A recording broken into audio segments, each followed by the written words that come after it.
interest rate is going up, how it's going to impact first-time home buyers. Is this the good time to buy or wait when you are looking for your first dream home? You must have heard that the inflation is already hitting a peak of 8.1%. As per the latest news from Federal Reserve, even the interest rates have gone up by 75 basis points. I'm excited about it because you can see the prices are falling down. It's an opportunity to get better deals. When the interest rates are going up, you being as a buyer, your qualification is decreasing. Why? Because of this guidelines which came into picture in 2018. OSV came up, which is called stress test. As per the stress test, first time home buyers or any buyer will be qualified by the lender within a maximum interest rate either of 5.25 or the interest rate which is lender is giving plus 2%. Now what is happening as of now?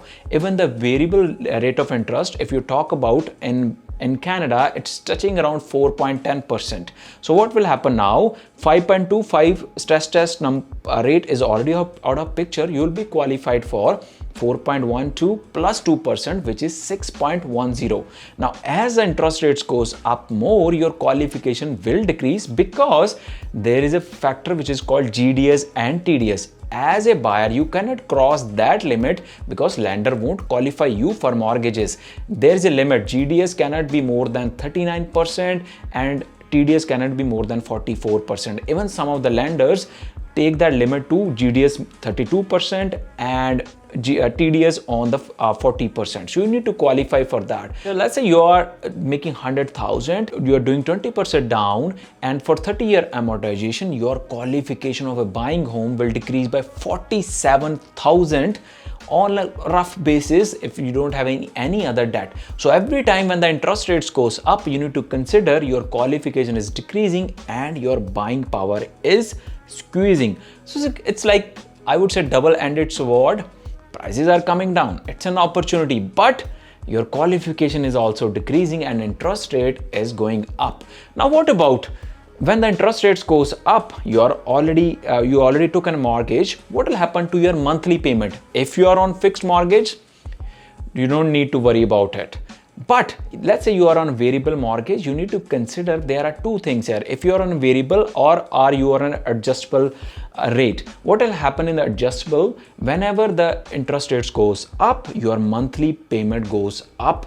When you are on a variable adjustable rate, what happens in that case is your principal components always stays the same, but your interest rate component is increasing. So this means every time your payments are decreasing. If you have attended previous live video where we talked about your qualification as first time home buyers, you can relate to that. We discussed some of the lenders consider adjustable rate. With that, every interest rate hike, your payments will be impacted. For example, Scotia Bank. If you are with Scotia Bank, you are on a variable rate, your payment will increase every time irrespective when the interest rates goes up. But on the other side, you are on the component where have your variable rate, but your monthly payments are always frozen. You are always paying, for example, 3,000.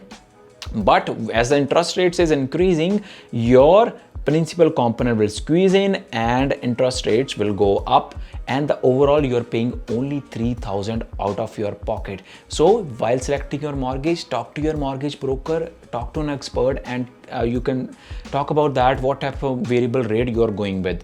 And obviously there is exceptions, because if the interest rate component becomes so heavy that it cross that limit of 3,000, obviously your payment will increase. That is called a trigger rate. But we are not an expert, but giving you an understanding, even though you are on a variable rate, if it is adjustable, your mortgage will go up. So the best advice what I feel is, considering everything what is happening right now, I would suggest let's go for a fixed mortgage, provided you're getting a good rate, because a fixed rate obviously is more than 7% now. So you need to take that calculation into picture. Maybe for 1 year or 2 years before the interest rate stabilize, you can go for fixed and then you can switch to variable, or the other way around also, because you can always switch from variable mortgage to fixed without any cost. Interest rates are going up, everything is like recession is coming, there's a lot of inflation.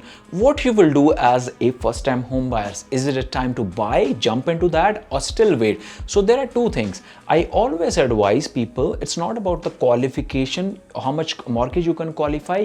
It's more about how much monthly payment you can afford for. You need to create a balance out of it.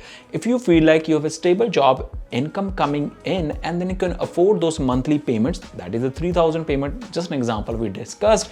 If you can afford it, this is the best time to buy it, to take that action, because first thing is you're not into any bidding thing which was happening in January and February where people were emotionally driven. In here you have a lot of inventory, you can pick and choose the deals, lot of negotiation, lot of conditional offers, you can have condition on inspection, mortgage, so it gives you more flexibility. This is the best time, and you can negotiate more on the table as we already discussed. But on the other side, you need to be mindful, if the interest rates goes up further, it's not tightening your situation. Let's say you need to consider rents are already going up. Rather than paying for somebody else's mortgage, why not I start paying for my own mortgage irrespective the prices are going down or up? I don't care. As first time homebuyers, I'm living there, I'm enjoying that property, I have a pride of ownership, and I'm only paying for my own mortgages.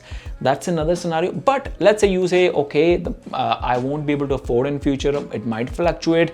In that situation, we would suggest let's wait and let this dust settle out and interest rates are stabilized, inflation is under control, then you jump and take that action. The tip here is always talk to a professional who can guide you based on your financial situation, on your numbers, on TDS and GDS, and then you pull that trigger. Thanks guys, thanks for watching our another video. And in the end, I would say your comments and your feedbacks are really important for you. Do post your comments and we'll have future videos on that. Thank you again.